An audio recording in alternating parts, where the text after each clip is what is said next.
রাজধানীর প্রধান সড়ক, অলিগলি সহ সব জায়গায় ছেয়ে গেছে বিভিন্ন ধরনের পোস্টারে। এর জন্য নষ্ট হচ্ছে নগরীর সৌন্দর্য।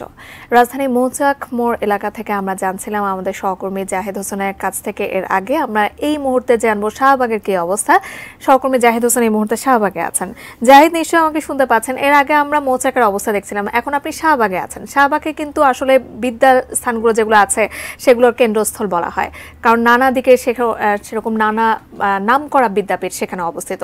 সেখানে আসলে পোস্টারের কি অবস্থা এবং পথচারী যারা আছেন এই সব যে সৌন্দর্য হরণ হচ্ছে তারা কি বলছেন?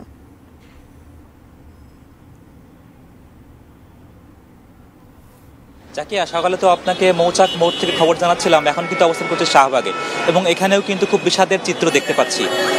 যে সকল প্রাচীর কিংবা বাসার যে দেয়াল সেখানে যেমন পোস্টার ব্যানারে ছেয়ে যাচ্ছে, একই সঙ্গে কিন্তু গুরুত্বপূর্ণ স্থাপনা সেগুলো কিন্তু বাদ যাচ্ছে না।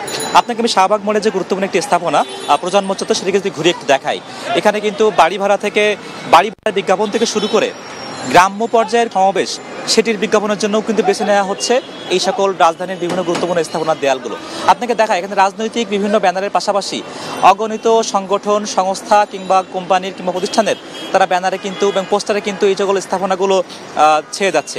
এর পাশাপাশি আপনাকে আরেকটি বিষয় জানিয়ে রাখি, এই যে স্থাপনাটি এটা কিন্তু খুবই স্পর্শকাতর একটি স্থাপনা, যেটি গণজাগরণ মঞ্চের সময় কিন্তু স্থাপন করা হয়ে থাকে এবং শুরুতে অনেক বেশি দৃষ্টিনন্দন থাকলেও সেই দৃষ্টি কিন্তু অনেকটাই এখন বিষাদের রূপ নিয়েছে, কেননা এখানে আসলে সে আগের সৌন্দর্যটি নেই। এর পাশাপাশি আপনাকে আরও জানিয়ে রাখি, সরকারের পক্ষ থেকে কিন্তু 2012 সালে একটা আইন করা হয়েছিল, যে আইনটি আসলে দেয়ালে কিংবা দেয়াল লিখন কিংবা দেয়ালে পোস্টার সেটি আসলে যত্রতত্র লাগানো যাবে কিনা সে বিষয়ে, কিন্তু সেই আইনের কোনো বাস্তবায়ন রাজধানীর বিভিন্ন এলাকায় আমরা ঘুরে কিন্তু পাচ্ছি না এবং গুরুত্বপূর্ণ যে স্থাপনার কথা বলছিলাম সেটি কিন্তু রেহাই পাচ্ছে না এই সকল ব্যানার পোস্টারের কারণে। তো যাকে আপনাকে আরেকটা বিষয় জানিয়ে রাখা প্রয়োজন, শাহবাগের যে সকল ওভারব্রিজগুলো দেখছি সেগুলোও কিন্তু এই ব্যানারের হাত থেকে রক্ষা পাচ্ছে না। আপনাকে যদি ঘুরিয়ে একটু দেখাতে আমরা চাই, যদিও এখানে এখন যানবাহনের অনেক সারি দেখতে পাচ্ছি, যে দেখানো হয়তো একটু দূর হয়ে পড়তে পারে, কিন্তু সেই দৃষ্টিনন্দন যেটি ফুলের বাগান দেখতে পাচ্ছি তার মাঝে অবস্থিত যে ফুট ওভারব্রিজ, সেই ফুট ওভারব্রিজের দৃষ্টিনন্দন যে চিত্রটি ছিল সেটি কিন্তু এখন আর নেই।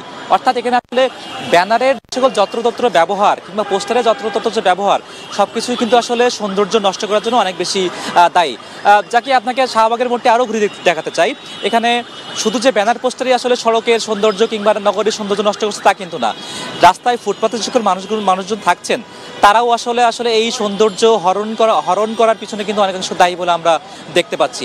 তো স্থানীয় যারা মানুষজন চলাচল করছে তারা কিন্তু বেশ অভিযোগই করছেন, চলতে ফিরতে চোখের যেমন দৃষ্টিনন্দন ঘাটতি তারা দেখতে পাচ্ছেন, পাশাপাশি পথচারী চলতে গিয়েও কিন্তু অনেক বেশি সমস্যার সম্মুখীন হচ্ছে।